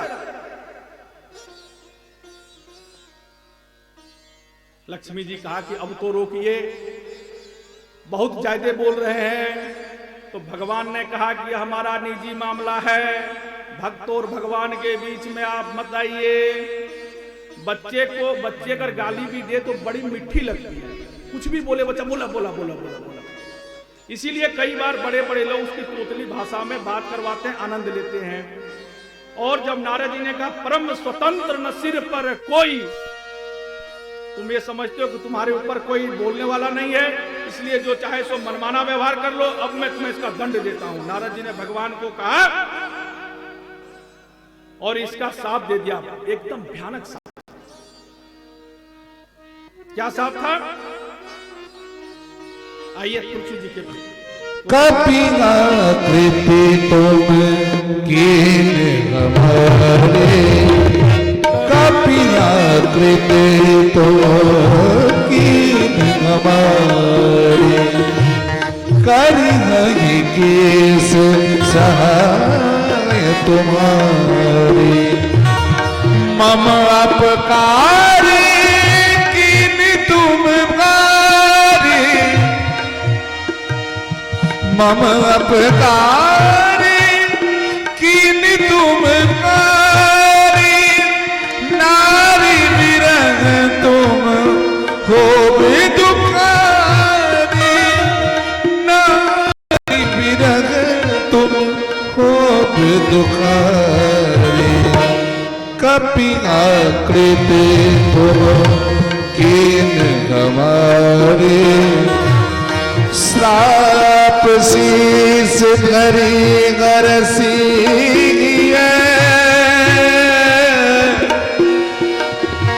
प्रभु प्रभु विनती की, निज माया के प्रबलता,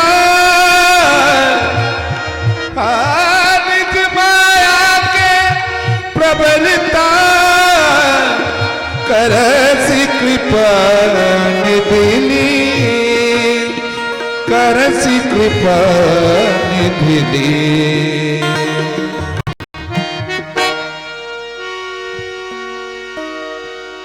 भगवान को श्राप दे दिया है कि जिस तरह आपने हमें बंदर का रूप दिया और पत्नी वियोग में मैं रो रहा हूं, उसी तरह आपको जन्म लेना पड़ेगा। आप पत्नी वियोग में रोएंगे और उस समय आपको यही बंदर सहायता करेगा। भगवान ने श्राप को स्वीकार किया है और माया को समेटा है। जैसे माया को समेटा है, ना कोई रथ है, न वहां नगर है, ना सिद्धि राजा है, ना विष्णुमुनि है, कोई नहीं है। और जैसे माया को समेटा है, बाबा को होश आ गया और बाबा चरण पकड़ के भगवान को रोने लगे, हे भगवान ये सब क्या था? बोले ये सब मेरी ही माया थी और मैंने तुझे बचाने के लिए समझ लिया। बोले वो तो ठीक है, लेकिन मुझसे बहुत बड़ा अपराध हो गया, मैंने आपको श्राप दे दिया। बोले तू श्राप रहे, संतों के वाणी से भी जो निकलते हैं वह अच्छी ही निकलती है। बोले अच्छी कहां हुई भैया? बोले तू कहता यही बंदर तेरा फजीहत करेगा, ऐसा तू श्राप देता, लेकिन तूने कहा यही बंदर तेरा मदद करेगा। क्योंकि संतों के आशीर्वाद का तो फल है, अगर संत का श्राप भी मिल जाए तो वह भी वरदान साबित होता है, क्योंकि संत के दर्शन हो जाते हैं। कहोगे महाराज कैसे? क्या कोई उदाहरण है? सैकड़ों उदाहरण। आप देखो, यह अहिल्या ऋषि की पत्नी जी को श्राप मिला कि जब पत्थर का हो जा, राम जब जन्म लेंगे तो आएंगे। यहाँ हजारों सैकड़ों वर्ष ऋषि मुनि तपस्या करते, भगवान नहीं आते। इनको श्राप मिला, भगवान राम को स्वयं जाना पड़ा। और अहिल्या जी ने कहा कि आपको क्यों श्राप दिया? बोले श्राप का ये तो वरदान था, लोग ऋषि तप कर मुनि करते हैं, हजारों हजार वर्ष आप नहीं आते। नल नील को श्राप था। नल नील एक महात्मा रहते थे, जब वो गंगा में डुबकी लगाने जाए तो उनके कुटिया में घुसे और शालिग्राम जी देखें खाक नहीं मिले तो उनको फेंक दें। फिर बेचारे वो शालिग्राम जी खोजें, बड़ा परेशान। कई दिन ऐसा हुआ तो उन्होंने श्राप दे दिया कि तू जो फेंकेगा वो पानी में तैरेगा। वो शालिग्राम जी फेंके, वो लेके आ जाए। वह राम के काम आगे से तो बढ़ गए। यहां श्राप दिया इनको परीक्षित जी को कि 1 सप्ताह में तुझे सर्प डसेगा तो मर जाएगा। परीक्षित जी को कहा आप श्राप को मत स्वीकारो।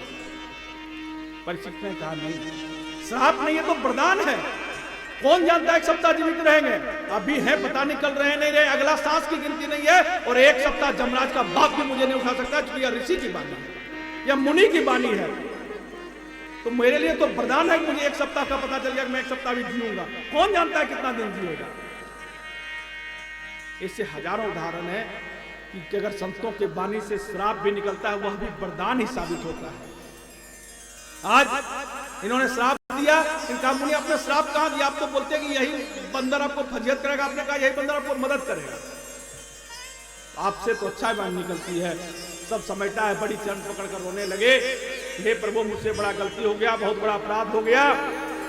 जिसका नाम को भजता हूं उसी नाम को मैंने आज श्राप दे दिया, मुझे बहुत गलानी हो रही है। ये गर्भ भरा मस्तक मेरा प्रभु चरण धूलि तक झुकने देंगे। गर्भ भरा मस्तक मेरा, ये गर्भ भरा मस्तक मेरा प्रभु चरण धूलि तक झुकने दे। अहंकार विकार भरे मन को हे प्रभु, अहंकार विकार भरे मन को निज नाम की माला जपने देंगे।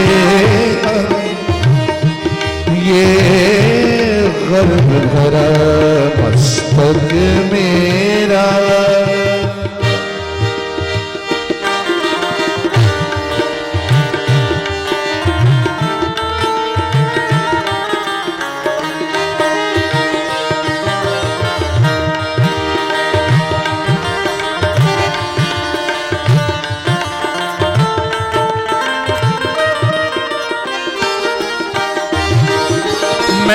मन के मैल को धो न सका, मैं मन के मैल को धो न सका, ये जीवन तेरा हो न सका, ये जीवन तेरा हो न सका।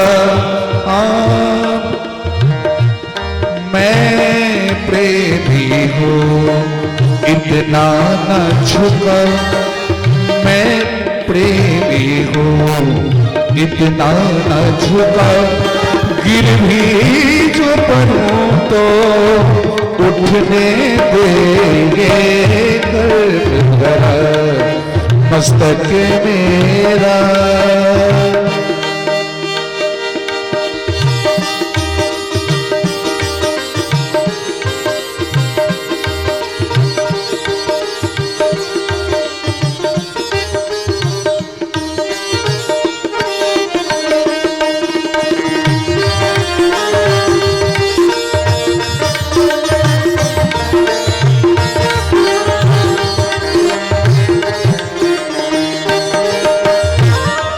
जैसा हूँ मैं खोटा या खरा, जैसा हूँ मैं खोटा या खरा, निर्दोष शरण में आ तो गया।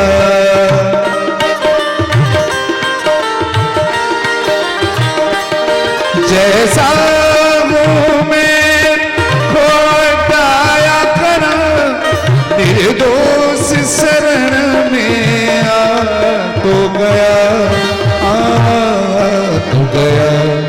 एक बार ये कह दे खाली जा, प्रभु जी प्रभु जी प्रभु जी, एक बार ये कह दे खाली जा, या प्रीत की रीत छलकने दे, ये गर्व भरा मस्तक मेरा, ये गर्व भरा मस्तक मेरा। प्रभु चरण धूलि तक झुकने दे, अहंकार विकार भरे मन को, अहंकार विकार भरे मन को, भरे मन को, भरे मन को। बोले भगवान ये सब क्या था? बोले सब मेरी ही माया है, ना कोई मुझे श्राप दे सकता, ना कोई वरदान दे सकता, मुझे कुछ कर सकता है, ये सब मेरी ही लीला थी, इसमें तेरा कोई दोष नहीं है। और तू विवाह से बच गया, ये बढ़िया है, नहीं तो दुनिया में जितने हैं सब लोग, चाहे जज हो, राष्ट्रपति हो, प्रधानमंत्री हो, सब अपनी पत्नियां से डरते हैं। बोले क्यों महाराज? तो भगवान ने एक किस्सा सुनाया कि एक सम्राट था, उसने अपने यहां एक आयोजन रखा कि जो पत्नी से नहीं डरता हो वो घोड़े ले जाए, और जो पत्नी से डरता हो वो सेब ले जाए। आना सभी को है, सेब की टोकरी खाली हो गई, घोड़ा ले जाने वाला कोई नहीं मिला, क्योंकि जांच होगा भाई, झूठा ले भी नहीं जा सकते सम्राट के यहां से। टोकरी सेब खाली होते चली गई, लेकिन एक व्यक्ति आया, वो घोड़ा का में घोड़ा मिल गया। सभी लोगों ने ताली बजाई, चलो कोई एक तो मर्द है राज्य में। वह घोड़ा लेके चला गया, बड़ी माला पहनाया गया उसको, थोड़ा देर के बाद वह लौट के आया। बोला क्या हुआ? बोले नहीं, काला नहीं सादा घोड़ा चाहिए। बोले क्यों? बोले पत्नी ने कहा काला क्यों लाए, अब शगुन होता है, सादा लेके आओ। अब रख घोड़ा से उठा। तो रात में जो वहां के प्रधानमंत्री थे, उसके पत्नी ने जब आयोजन खत्म हुआ, रात में पूछा कि भैया घोड़ा गधा का तो मैचिंग चलता है, सेब का और नारियल रख दे मैचिंग, ये घोड़ा और सेब का कैसे? जितने हारने वाला थोड़ा अंतर है, 51,000 है तो इसका 11,000 है, ठीक है। अब भैया हारने वाला 10 रुपया देंगे, जीतने वाला 5 लाख देंगे, ये तो बेहतर नहीं है।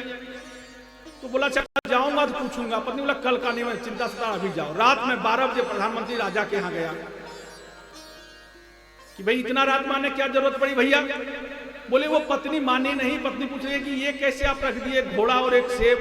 बोले तू भी पत्नी से डरता है मेरा प्रधानमंत्री होके? बोले वो तो छोड़िए, पहले ये बताइए। बोले मुझे तो नहीं पता है, तो रानी ने कहा था कि जीतने वाले को घोड़ा रखो और हारने वाले को सेब रखो। मंत्री ने कहा राजा तुम भी तो वही पत्नी से डर रहे हो जिस मुझे कर रहे हो, इसीलिए अगर तेरा विवाह नहीं हुआ नारद तो तू बच गया। क्योंकि कहते हैं विवाह किसको कहते हैं? पहले दिन वाह वाह, फिर या, फिर सब कुछ तबाह, इसी का नाम विवाह।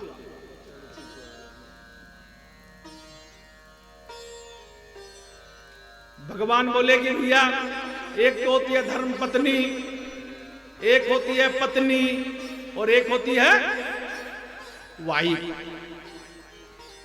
नारद जी बोले भगवान तीनों में अंतर क्या? तो भगवान ने कहा कि धर्म पत्नी का मतलब जो खुद भी धर्म पे चले और पति को भी धर्म पे ले जाए, वो धर्म पत्नी। पति से पीछे पीछे चले वो धर्म पत्नी, पति का अनुसरण करे वो धर्म पत्नी। और पत्नी भगवान बोले पत्नी जो 50% आरक्षण की बात करे, ताल कदम से कदम मिला के चले कि मैं कौन कम हूं अब से, वो पत्नी। अब बोले वाइफ, बोले जो आगे आगे चले और पति पीछे उसका बैग लेके चले, वो वाइफ। बोले वाइफ क्यों बोलते हैं? बोले वाइफ का मतलब होता है WIFE, without information fight any time. जो बिना इंफॉर्मेशन किए हुए हमेशा झगड़ा करे उसको बोलते हैं वाइफ। अब आप तय करना माताओं लोग कि हम धर्मपत्नी हैं कि पत्नी हैं कि वाइफ है, और पुरुष लोग तय करना कि हमारी पत्नी धर्मपत्नी है कि पत्नी है कि वाइफ है। ये भगवान ने आप लोगों पे छोड़ दिया और नारद जी को समझा के वहां से नारद जी बोले अब मुझे तो पाप हो गया है, श्राप दे दिया, इसकी गलानी करनी है, क्या करें? तो भगवान ने कहा कि अब आप जाइए शिव का जाप करिए, शिव ही कल्याण करते हैं। क्योंकि शिव का बात आपने कहा नहीं माना, और शिव का बात जिसने कहा नहीं माना उसको कोई न कोई दंड भोगना पड़ा। पार्वती जी को ही भोगना पड़ा। इनको भी कहा था नारायण को अगर नहीं सुना जाते इतना झंझट ही नहीं होता, इसलिए आपने बात नहीं माना है, तो जाके अब शिव का जाप करिए और शिव जी ही आप पर कृपा करेंगे, क्योंकि शिव ही कृपा करने वाले होते हैं। उनको शिव के जाप के लिए भेज दिया है। आगे मनु शत्रुपा जी की कथा आती है। जो इस पृथ्वी पर मनुष्य जन्म लिए हैं, चाहे वो भारत हो, चाहे वो जापान हो, चाहे वो चाइना हो, अमेरिका हो, रसिया हो, यूक्रेन हो, या पूरे विश्व में जो भी अपने आप को मनुष्य मानता, चाहे वो किसी धर्म का हो, किसी संप्रदाय का हो, वो मनु महाराज का ही वंशज है। क्योंकि मनु महाराज के बाद ही मनुष्य इस धरती पर आया है। और जो अपने आप को मनुष्य ना मानता हो वो मनु महाराज का वंशज नहीं। अगर आपने अपने आप को कोई कहता कि मैं मनुष्य हूं, मानव हूं, वो किसी भी धर्म का हो, किसी भी संप्रदाय का हो, किसी भी पंथ का हो, किसी भी राज्य का हो, किसी भी देश का हो, वह मनु महाराज का ही वंशज है। मनु शत्रुपा जी धीरे धीरे बूढ़े हो रहे हैं। उनके मन में विचार आया कि बेटा मेरा चालाक हो गया, तेज हो गया, अब क्यों न इसको राज्य को उनको सौंप के और हरि भजन को चलना चाहिए। कल इसकी कथा हम लोग विस्तार से करेंगे। कितने उनके पुत्र हुए, कितने पुत्र हुए, कहां विवाह किया, बड़ी तप किया, बरबस उन्होंने बेटा को राज तिलक दिया। आगे प्रताप भानु की कथा आती है। और कल प्रयास करेंगे कि हम लोग राम जन्म तक पहुंच जाएं, क्योंकि इधर थोड़ा संक्षेप में लेके फिर हम लोग अयोध्या की ओर चलेंगे। अयोध्या को जानेंगे, वशिष्ठ को जानेंगे, तीनों माताएं को जानेंगे और पूरी अयोध्या के सभी को एक एक पात्र को आप बताएंगे किनमें क्या क्षमता था। गुरु वशिष्ठ ने कैसे युग को ही बदल दिया। गुरु वशिष्ठ ऐसे थे कि उन्होंने युग को ही बदल दिया, क्योंकि एक के बाद दो, दो के बाद तीन होता है ना। सतयुग एक, द्वापर दो, त्रेता तीन, लेकिन एक के बाद सीधे तीन हो गया था, त्रेता। क्यों हुआ, किसने किया, यह हम लोग कल विस्तृत रूप से सुनेंगे, जानेंगे। इसी बीच में हम लोगों के प्रिय, और हम भी इनको फूफा जी ही बोलते हैं, फूफा जी पधार गए, गर्ग साहब पधार गए दिल्ली से। इनका स्वागत है, अभिनंदन है।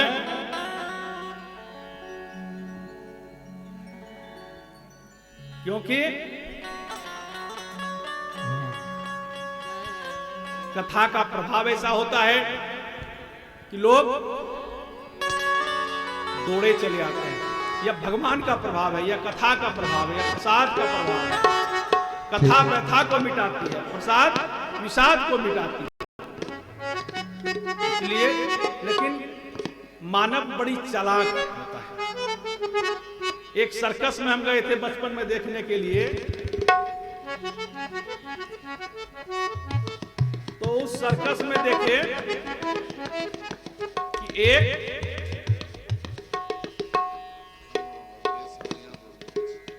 एक शेर जो है पिंजड़ा में बंद था। एक लड़की आई अपने ओठों पे लालिमा लगा के, और वो उस पिंजड़े के अंदर गई और वो शेर ने उसके ओठों के लालिमा को चाटा और लोगों ने खूब तालियां बजाई। बहुत बड़ा बात था, शेर के साथ गया। तो सर्कस चलाने वाले ने कहा कि है किसी में हिम्मत। 5000 लोग देखने वाले थे, कौन जाता शेर के पास, लेकिन एक दुबला पतला आदमी खड़ा हुआ, कहा कि जी मैं इस काम को करूंगा। सब ताली बजाए, हम लोग भी ताली बजाए, उसका तो ट्रेनिंग है भैया। लेकिन इन्होंने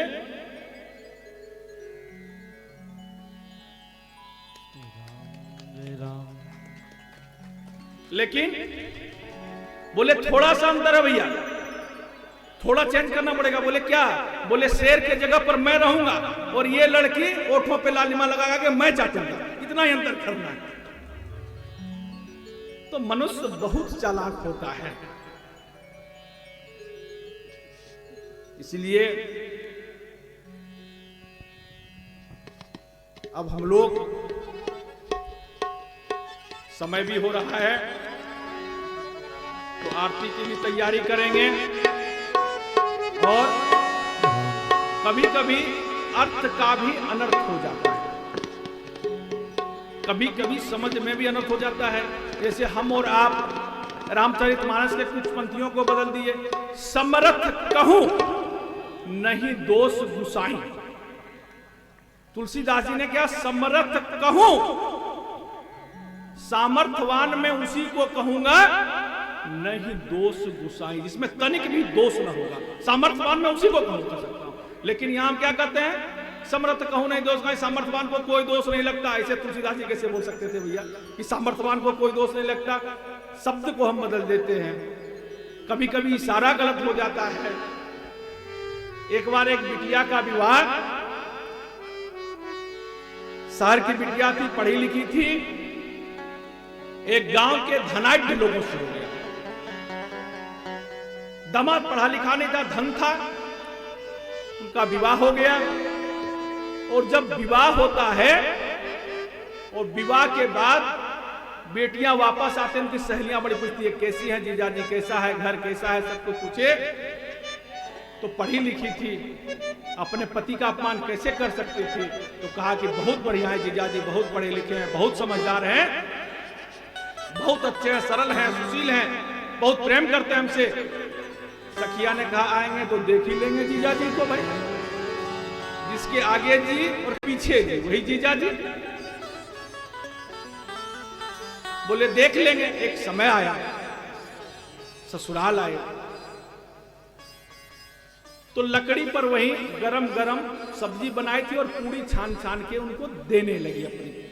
और सब ऐसे भी नए जब दूल्हे आते हैं तो गांव की जितनी है उनकी सहेलियां सालियां सब बैठती है कि भाई कहाँ आनंद ले लें, कहाँ इनको कुछ बुड़बक बना दें। तो सब सहेलियां सब बैठ गई। अब बिटिया उनको अपने पति को पूरी और सब्जी खाने को गरम गरम देने लगी। तो वो कभी पूरी नहीं खाया था, रोटी खाया था। उसने सुना था कि ससुराल में बड़ा आभगत होता है, स्वागत होता है। उसको लगा कि रोटी तोड़ना ना पड़े, इसलिए छोटा छोटा रोटी बना के मुझे दिया जा रहा है। उसने एक रोटी उठावे और पूरी और खाया पिया शरीर से था भैया हरियाणा का, पूरा एक पूरी सब्जी सीधा मुंह में दे। बड़ी हंसे सब सहेलियां। तो उसकी पत्नी ने इशारा किया कि भैया 2 टुकड़ा तो करो, कि 2 तो करो। समझ में थोड़ा फेर हो गया। उसने कहा कर रहा है कि थके हारे आओ, 2 पूरी तो एक साथ खाओ। एक पूरी रखा, उस पर सब्जी रखा, एक ढक्कन लगाया, जय सिया राम। और सब हंसने लगी। उसने कहा कि गड़बड़ हो गया। उसने माथा पीट लिया कि हे भगवान पहले ही ठीक था। उसने कहा कि लगा के लगता है कि यह कोई प्रसाद है। तो उसने एक पूरी रखा, फिर उसने सब्जी रखा, फिर एक पूरी ढक्कन लगाया, कहा जय हो माता रानी की। तो वो जो लकड़ी जला रहे थे उसमें से घुमा के बोला इससे पहले तो तुम पहले ही ठीक जल रहे थे। तो कभी कभी अर्थ का भी अनर्थ हो जाता है, कभी इशारा इशारा में भी बात हो जाता है। और इशारा का बात बड़ी तगड़ा होता है। एक बार हम गए थे, एक मौनी बाबा के यहाँ लड़ाई हो रहा था। हमने कहा भाई मौनी बाबा से कौन बात की लड़ाई भैया, मौनी बाबा जब बोलते नहीं इनसे लड़ाई कैसे हो सकता है? तो कहे कि इशारों से बोले, इशारों से बोले। और सही बात पूछो ना, मुख की बानी तो नहीं समझ पाते, इशारों की बानी समझते। पूरी पंडाल में भीड़ है, पति ने पत्नी को इशारा किया, पत्नी ने पति को इशारा किया, निकल लिए, कहीं कोई हल्ला नहीं, आंखों की आंखें बात हो जाती है। तो हम लोग अब आए, आरती का आनंद लें और उनको पूरी सब्जी खाने दें भैया जी का चक्कर। तेरा दरस पाने को 1 बजे कर दें क्या?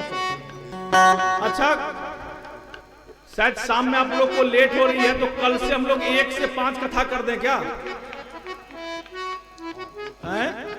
बताइए आप लोग, 1 से 5 कर दें कथा? हैं? हाथ उठाइए। तो कल से 1 बजे ही कथा प्रारंभ होगी और 5 बजे सबकी छुट्टी, एकदम घड़ी के टाइम से 5 बजे सबकी छुट्टी। क्योंकि 4 घंटा बिना कथा नहीं हो पाती है, प्रसंग लंबा रहता है। अब कहने को तो कहो मैं गा बजा के कथा पूरा कर दूं एक दिन में। क्या है आदो राम तबो निधे गमन हत्वा मेरे का स्नम वैदे हरनम जड़ावे मनम।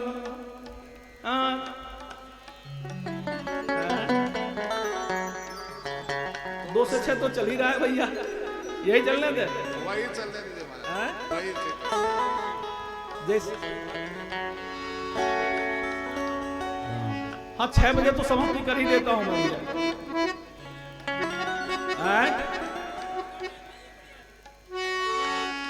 अच्छा माताएं लोग बताएंगी भैया 1 से 5 करेंगे 2 से 6?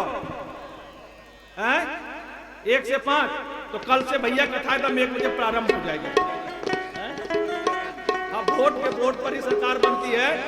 ये समझिए लेट हो जाएगा महाराज जी। और सब कुछ महिलाओं के पास ही है। देखो लक्ष्मी महिलाओं के पास, सरस्वती महिलाओं के पास, शक्ति महिलाओं के पास, तो बाबा अकेले करेंगे क्या कैलाश में?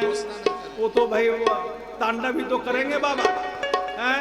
पानी माँ पीने मांगा तो पिला दिया 20, वो कहते हैं बाबा तांडव करते हैं, तो बाबा करेंगे क्या? सब तो स्त्रिया के पास ही है, लक्ष्मी सरस्वती शक्ति सब कुछ।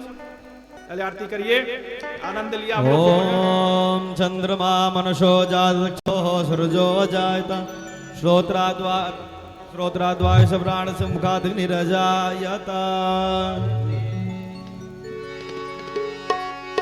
हेलो ओम आरती के जय। बाद हम लोग बाहर भी गो पूजन भी करेंगे। जिनको जिनको समय हो या जो गो पूजन करना चाहें वो आरती के बाद चलेंगे, वहां गो पूजन करेंगे हम लोग। ओम जय जानकी नाथा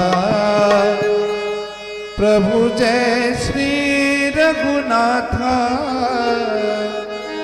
दो कर जोरे बिनबो प्रभु मेरी सुनो बाता। ओम जय जानकी नाथा जय जानकी नाथा प्रभु जय श्री रघुनाथा। दो कर जोड़े विनबो दो कर जोड़े विनबो प्रभु मेरी सुनो बाता। ओम जय जानकी नाथा तुम रघुनाथ हमारे प्राण पिता माता। स्वामी प्राण पिता माता। तुम हो सजन संगाती तुम हो सजन संगाती। भक्ति मुक्ति दाता ओम जय जानकी नाथा।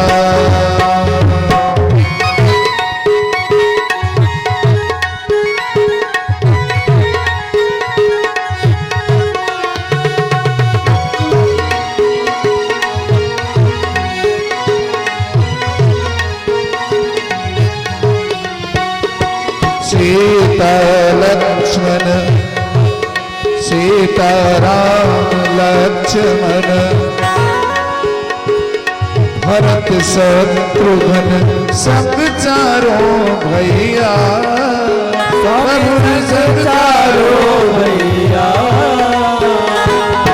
जगमग ज्योत विराजत जगमग ज्योत विराजत। शोभा अति कहिया ओम जय जानकी नाथा। हनुमत नाद बजावत नेवर झुमकाता। प्रभु नेवर झुमकाता। कंचन थाल आरती कंचन थाल आरती। करत कौशल्या माता बोलो जय जानकी नाथा।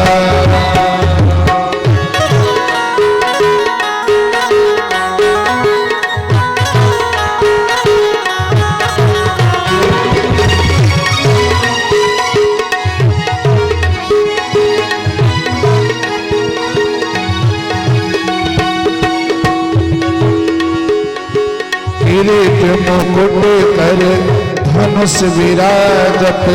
शोभाती भारी प्रभु शोभा अति भारी। मणि राम दर्शन करे तुलसीदास दर्शन करे। पल पल बलिहारी बोलो जय जानकी नाथा। ओ जय जानकी नाथा प्रभु जय श्री रघुनाथा। प्रभु जय सीता माता। प्रभु जय लक्ष्मण भ्राता। कर जोड़े बिन मोह, दो कर जोड़े बिन मोह।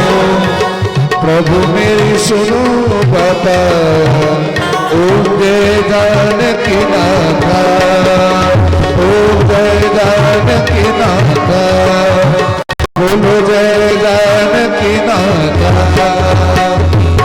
पूर्ण गौरव करुणावतार, संसार सारं भुजगेन्द्रहारं, सदा वसंतं हृदयारविन्दे, भवं भवानी चैतं नमामि।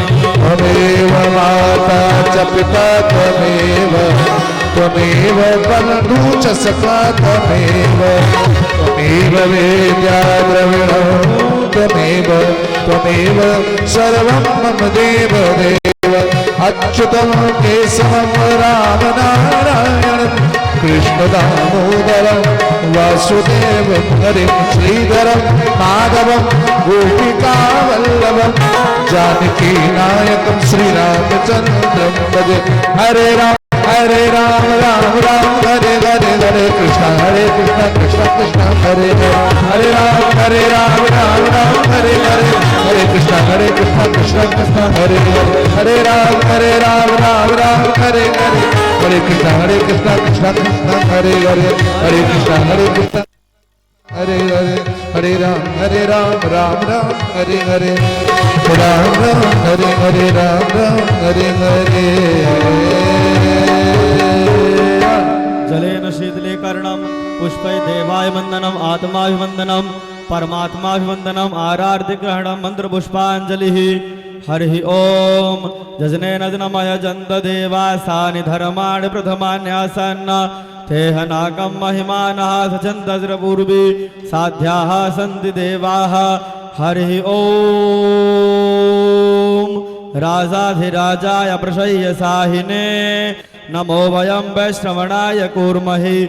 समे कामान् काम कामाय मह्यं, कामेश्वरो वैश्रवणो ददातु कुबेराय वैश्रवणाय महाराजाय नमः।